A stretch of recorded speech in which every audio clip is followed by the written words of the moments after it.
Bonjour tout le monde. Good afternoon, everyone. It's great to be joining you here in Vientiane to start because this is the first time a Canadian Prime Minister has visited Laos, but also because we've had a highly productive time here at what is my third consecutive ASEAN summit, a summit made successful and possible by our gracious and welcoming Laotian hosts led by Prime Minister Siphandone.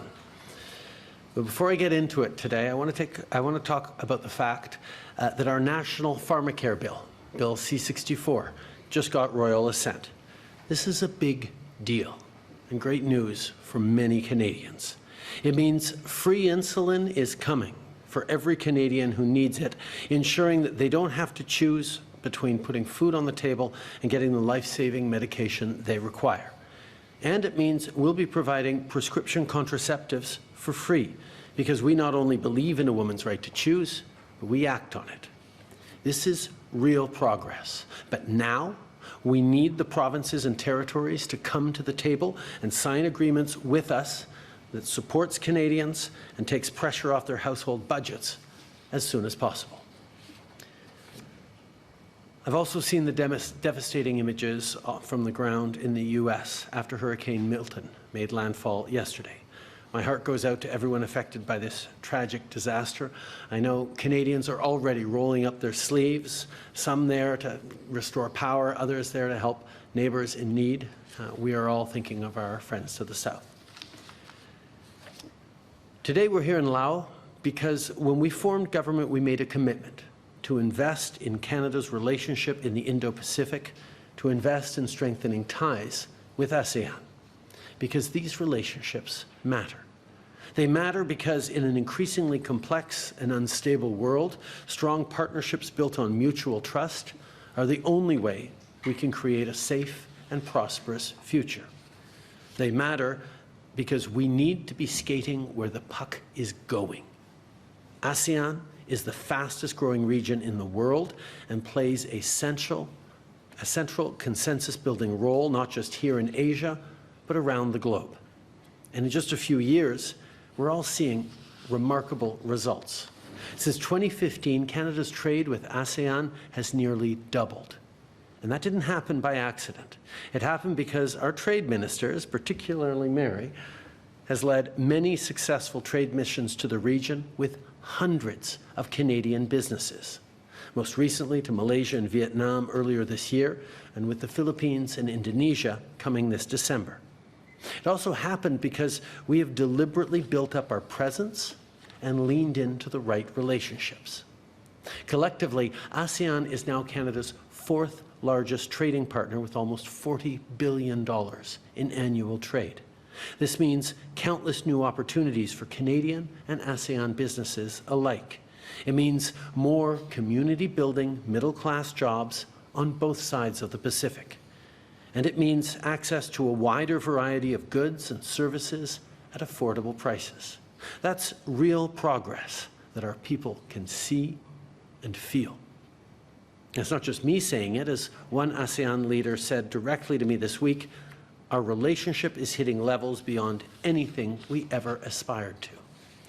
Comme je l'ai mentionné avec nos partenaires de l'ASEAN durant le sommet, ce progrès n'aurait jamais été possible sans le travail et les efforts constants année après année, sans les relations que nous avons cultivées, sans le leadership que nous avons collectivement démontré et finalement sans le sincère désir des membres de l'ASEAN d'avoir le Canada comme partenaire stratégique, un partenaire actif, engagé et présent dans la région. But the work is never done, and this year is no different. At the conclusion of this year's summit, we released a joint statement highlighting, among other things, our work together in the digital space, recognizing that Canada is already a leader in AI and other technologies that will shape the 21st century global economy. I have to pause on that for a sec because it was extremely exciting to see Geoffrey Hinton win the Nobel Prize for Physics for his work developing AI earlier this week. I actually called him from a refueling stop on the way over and was extremely excited to see not just what he's been able to do, but the thoughtful approach he has on making sure that AI stays focused on serving citizens and building a better economy, and not necessarily on destabilizing or hurting people. This is work we need to stay on. Quite frankly, the fact that Canada is in many ways at the origin of modern AI is something that we should both step up on and make sure we're continuing to build on. In my conversations with ASEAN this week, I pointed out that AI is going to be incredible as a leverage to build success and opportunity, particularly people who have so much need for economic opportunity and growth. And that's where Canada can step in and be a partner with communities and countries like here in ASEAN as we work on technology that's going to make a huge difference in the lives of millions of people around the world. Nous investissons et concentrons nos efforts à protéger nos nations contre les conséquences de plus en plus dévastatrices des changements climatiques, notamment les sécheresses, les inondations et les feux de forêt, tout en protégeant nos océans dont nous dépendons tous profondément.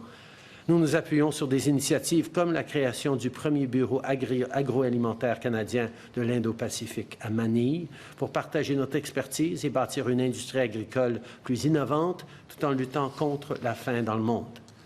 On the world stage, Canada is working with ASEAN on maritime safety, cybersecurity, the prevention of transnational organized crime and terrorism, and enhancing the rights of women and girls across the globe. And we're working towards the conclusion of a Canada-ASEAN Free Trade Agreement, a Canada-Indonesia Free Trade Agreement, and the expansion of the CPTPP, all of which will promote inclusive economic growth and development that strengthens the middle class in our respective countries. But these aren't just words. We're taking action. We're investing in projects to fight climate change and protect the environment, like the Laos Monsoon Wind Power Project, the first large-scale wind power project in this country, and supporting the Mekong River Commission to protect a vital driver of economic growth for millions of people. We're addressing global security challenges by providing training to combat cyber threats from malicious actors. We've stepped up on our military and security partnerships, including more deployments to this pivotal region. We're enhancing our energy cooperation, particularly in nuclear power and in renewables. And we're upgrading our offices in Cambodia and Laos into full embassies next year, meaning that we will soon have Canadian embassies in all 10 ASEAN member states. Encore une fois, je tiens à remercier le Laos de nous avoir accueillis pour ce sommet. Et je tiens à remercier tous les États membres de l'ASEAN pour leur engagement continu pour établir des partenariats solides avec le Canada, des partenariats qui apportent de réels progrès à nos citoyens aujourd'hui et pour des décennies à venir. Merci beaucoup d'être ici. Je suis maintenant heureux de prendre vos questions. Avant de passer aux questions, M. le Premier ministre, est-ce possible de répéter en français vos commentaires sur l'adoption du projet de loi sur l'assurance médicaments? Merci. Okay.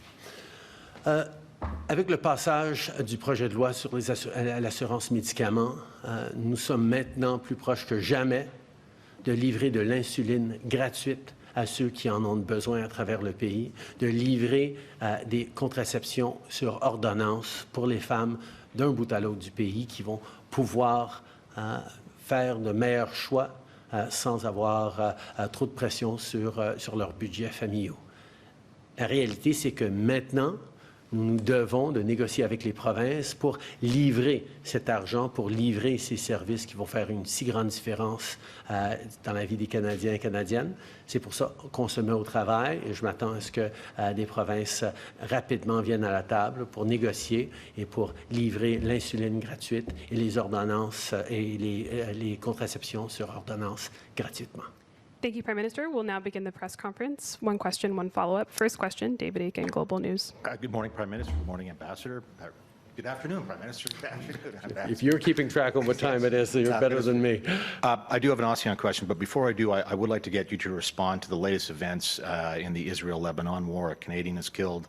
Peacekeepers are wounded. You and the Prime Ministers in New Zealand and Australia, we heard your comments, have to de-escalate no violence. So given the latest developments, what now does Canada do? What now do the three of you do? First of all, my heart goes out to the family of the Canadian who was killed, to the families of everyone with loved ones in the region who are affected by the ongoing violence. we need that violence to end. We need a ceasefire in Lebanon and in Gaza. We need to get more humanitarian aid in. We need to see the hostages released. We need to see a credible path towards a two-state solution once again. I was glad to sit down with my Australian and New Zealand counterparts to continue the conversations we're having on how to put pressure and ensure that everyone in the region is working towards a lasting peace and protecting civilian lives. And we're going to continue to do that work. On ASEAN, you may or may not be here next year, might be in the middle of an election, who knows, or some other outcome might happen. How can you explain the work you've done here to be here 3 times in a row? Is it built to survive you and your government? And what would you say to a successor who might be considering different opportunities? We know that ASEAN is the fastest growing region in the world. The interest by Canadian businesses from coast to coast to coast in being part of this booming economic opportunity is real. It's not about an ideological choice to say, oh, okay, let's make nice with Southeast Asia. It's about understanding that this part of the world gives a tremendous opportunity for Canada, but also an opportunity for ASEAN as Canada engages. And that's really a big piece of the challenge, making sure that we are showing up. Showing up as leader, yes, but more importantly, showing up as businesses on trade missions, building those connections, making the investments in more maritime security presence and defense presence, making more investments in upgrading embassies and opening trade offices. This is not about a government footprint. This is about creating those opportunities for farmers, for startups, for businesses from coast to coast to coast who import from this region or export to this region. This is about growing a strong economy into the 21st century by harnessing the natural connections we have with so many diaspora communities from this part of the world. This just makes sense. It takes effort and it takes a serious commitment to getting it done, which we've done over the past few years, but that need to continue because Canadians need it to continue. Bonjour à vous trois. Monsieur le Premier ministre, on est en Asie, difficile d'ignorer la Chine et il y a de nouveaux tarifs douaniers qui entrent en vigueur mardi sur l'acier et l'aluminium. Est-ce que vous avez peur qu'il y ait de nouvelles représailles qui soient adoptées là, par la Chine à la suite de l'entrée en vigueur de cette mesure? Comme les travailleurs d'acier et d'aluminium partout à travers le Canada le savent très bien, mon gouvernement va toujours être là pour défendre leurs emplois. Quand c'était le président Trump qui s'attaquait à nos travailleurs, on a été là pour se tenir debout, pour protéger les travailleurs en acier et en aluminium. Et avec la Chine qui de plus en plus est en train de créer des distorsions du marché et mettre à risque nos emplois, nos travailleurs dans l'industrie d'acier et d'aluminium, à un moment où ils sont en train de transformer leurs industries pour être plus verts, pour être plus performants. On a besoin de les protéger contre des attaques économiques, ce que la Chine est en train de livrer. Alors, nous allons toujours prendre les mesures nécessaires pour assurer de bons emplois pour les Canadiens, assurer la croissance dans des industries qui vont être essentielles dans l'avenir aussi. Évidemment, dans le cadre du sommet, il y a eu ce dîner officiel des chefs d'État de gouvernement. Il y a, par exemple, le premier ministre indien qui était là. Est-ce que ça a été l'occasion de rapprochement avec lui? Est-ce que vous avez eu l'occasion de parler à M. Modi, de vous entretenir avec lui? J'ai eu un bref échange avec lui dans lequel j'ai souligné qu'on a du travail à faire. C'est certain qu'au niveau des connexions entre nos citoyens, au niveau du commerce, il y a toujours du travail à faire, mais surtout au niveau de la règle de droit et de la sécurité des Canadiens. Comme j'ai toujours dit, je suis très préoccupé par la situation qu'on est en train de vivre maintenant et j'espère qu'on va pouvoir travailler de façon responsable avec l'Inde sur ces enjeux. I had a brief exchange with Prime Minister Modi in which I emphasized that there is work that we need to do. I won't go into details of what we talked about, but what I've said many times is that the safety of Canadians and upholding the rule of law is one of the fundamental responsibilities of any Canadian government, and that's what I'll stay focused on. Yes, we need to continue to develop our trade ties and our people-to-people ties, but there are real issues that we need to solve for, and we're going to stay focused on that. Ashley Burke, CBC News. Prime Minister, in English and French, you've gone public with your allegations that there were credible allegations linking India to the killing of a Canadian Sikh activist. Do you still believe that India has stopped allegedly, or do you believe that India has allegedly stopped trying to kill its enemies in Canada? Keeping Canadians safe is one of the fundamental jobs of any Canadian government. And ensuring public safety was why I shared those credible allegations a year ago, and why since then we have been working diligently to do everything we can to keep Canadians safe now and into the future by ensuring that the rule of law is followed and upheld, and that the appropriate actions are being taken. I won't go into anything further now, but Canadians can know and can be confident that this is an issue that has remained at the forefront of my mind and my responsibilities as leader since the very beginning. Minister Jolie said that there still is a threat. Do you believe that too? We are seeing troubling patterns of violence affecting Indo-Canadians right across the country over the past number of months. And this is an issue that I can assure you that we will continue to be very, very seized with, and we will ensure that our responsible authorities continue to do the right work. Judy Schwen with CTV News. U.S. presidential candidate and former President Donald Trump announced yesterday that he will renegotiate the Canada-Mexico-U.S. trade agreement. What is your comment, and how are you going to reassure Canadian businesses that the protectionist turmoil they experienced the last time Trump ripped up NAFTA will not be felt this time? Because Kamala Harris has also said that she will renegotiate the agreement. We've been here before. We know that there is a certain amount of protectionist sentiment in the United States right now, and indeed in the world. Over the past decade, we've seen many countries in the world turn away from trade deals, move in more insular directions. But Canada has successfully bucked that trend. Over the past decade, we've successfully negotiated to conclusion a free trade deal with Europe, a free trade deal with the significant Asian economies within the CPTPP. We've moved forward on successfully renegotiating NAFTA in a deal that had bipartisan support in the U.S. Congress. We did it by standing up for Canadian jobs, for demonstrating how integrated, in the case of the United States, our economies already are, and we are ready to do it again if necessary. I think Canadians and Americans have always successfully worked together to create opportunities that far go beyond each of our individual countries. We've done this before. We can do that again if we need to, but we'll do it by putting Canadian interests first and foremost, as we have every other time. Okay.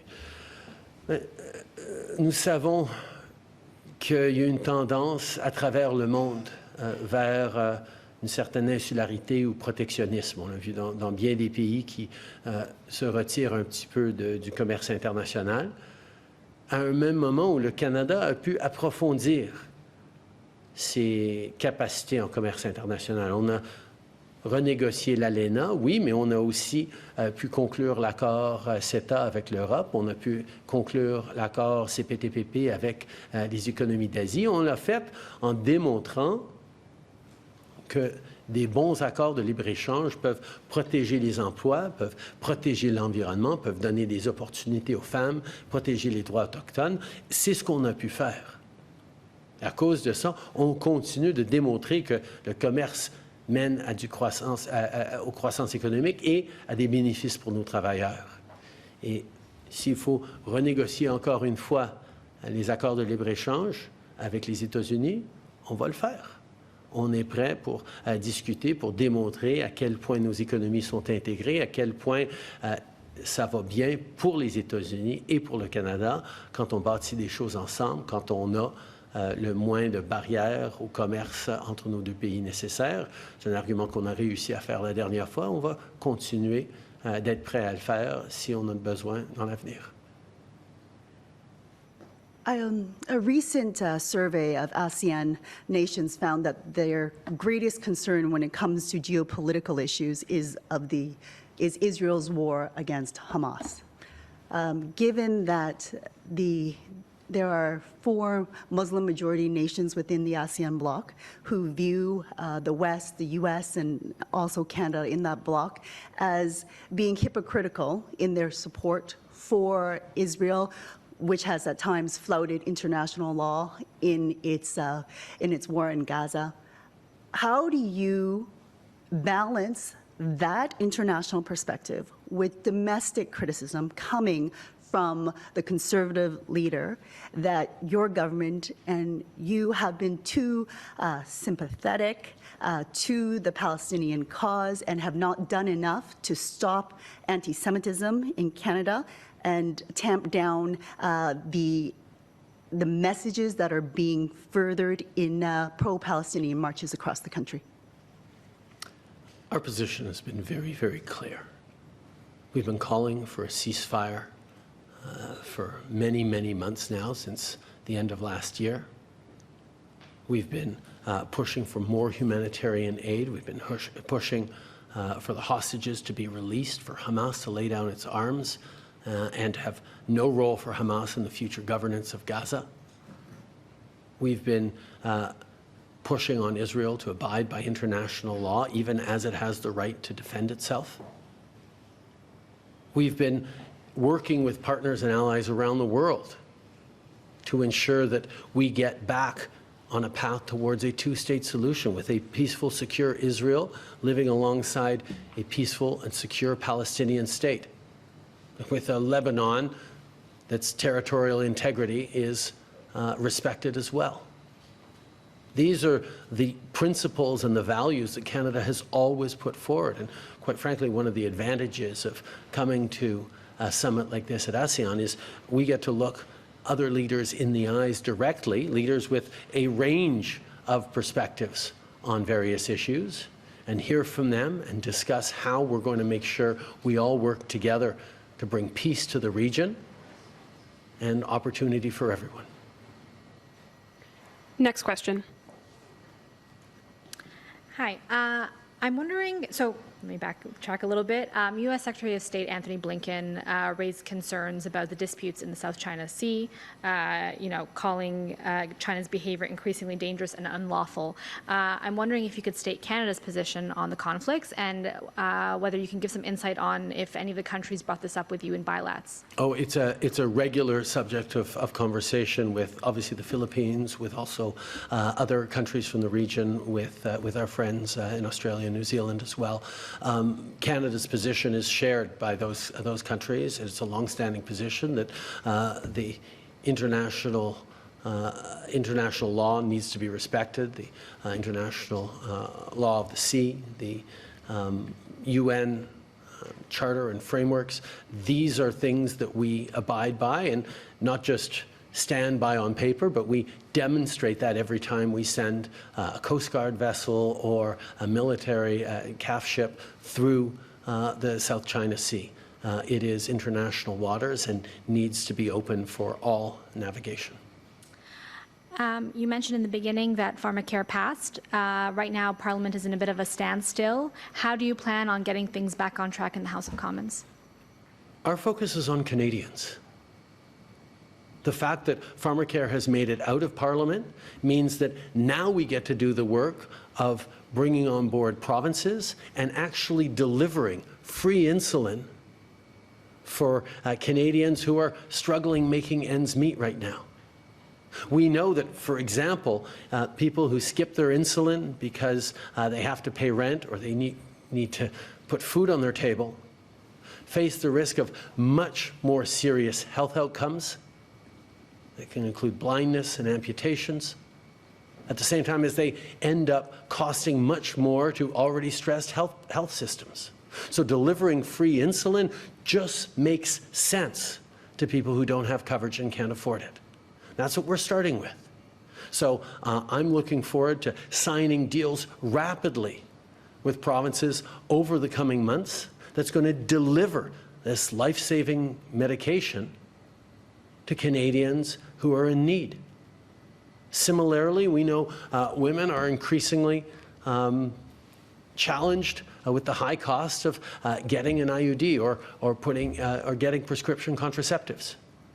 This will take the burden off of them in terms of family planning so that they can make the right choices for themselves and actually be able to have more money to spend on the things that we know are high cost right now.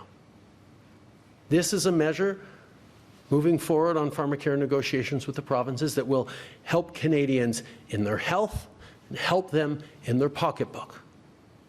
But that's something we need to work on right now. That's something all parliamentarians, if they're listening to the constituents, should be working on. But it's certainly something that my government is going to stay focused on. Thank you. Last question. Good afternoon, Prime Minister Olivia Spanovich, CBC Radio. You had a chance to meet with some of your partners from the Five Eyes, Australia and New Zealand, and we understand that China came up as part of the discussion. What would you say is the biggest single threat your countries are facing from China, and how do you plan to mitigate it? I think the issue of dealing with China is one that we've been grappling with over the past many years. There are issues in which we can and should be cooperating or coordinating with China. The Kunming-Montreal COP15 on biodiversity last year was a good example of that, where the work that China and Canada did together brought together the Global South on a very ambitious measure to protect nature around the world. So there are ways in which we need to work with China as a significant global player.